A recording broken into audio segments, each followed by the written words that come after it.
খবরদার, কালো পরীর দল দূরে যাও। ঠিক আমার আস্তানা খুঁজে চলে এসেছে তো? কি ভেবেছো আমাকে ধরে নিয়ে যাবে? জ্বলে মরো এবার আমার ধোঁয়ার জ্বালায়। এটা কি করলে কাঞ্চন পরি? আমরা তো তোমার শত্রু নই, বন্ধু। আমাদের কথা আগে শোনো। বন্ধু? পরিরাজ্যে আর কেউ কারুর বন্ধু হয় না। ঝিরকুট রাজা হবার পর এখানে সবাই সবার শত্রু, চরম শত্রু। আমি খুব ভালো করে বুঝেছি। তোমরা কথার জালে ভুলিয়ে আমাকে নিয়ে গিয়ে ওই কুমড়ো পটাশ যন্ত্রে ভরে দেবে আর আমারও মগজ ধুলাই করে দেবে, যেমন বাকি পরিদের করেছে রাজা ঝিরকুট।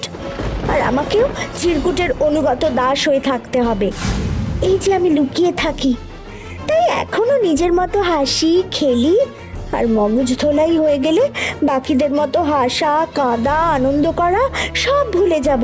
উঠতে পারবো না, খাবো না, কথা কইব না, কিচ্ছু না। না না, তোমরা আমার ধারে কাছে আসবে না বলে দিচ্ছি। তুমি আমাদের বৃথায় দোষ দিচ্ছ কাঞ্চন পরি। আমরা কেউ খারাপ নই। আমরা ঝিরকুটের পোষা কালো পরি নই। কাঞ্চনপুরে আমরা আমরা বুঝতে পেরেছি। তুমি ওই দুষ্ট রাজার ভয় কাটা হয়ে আছো।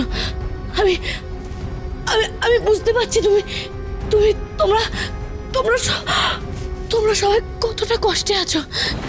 তুমি তুমি বিশ্বাস করো, আমরা সবাই অনেক বড় বিপদে পড়ে এই পরিরাজ্যে এসেছি। লালপুরি আমাদের সবাইকে তোমার কাছে পাঠিয়েছে। এখন যদি তুমি আমাদের সাহায্য না করো, আমরা সবাই অনেক অনেক বড় বিপদে পড়ে যাব। আর কিছুক্ষণের মধ্যেই খোক্ষশ্রানী জটিলা এখানে এসে পড়বে। তারপর না জানি তোমাদেরও কি সর্বনাশ করে ফেলবে। তুমি দয়া করে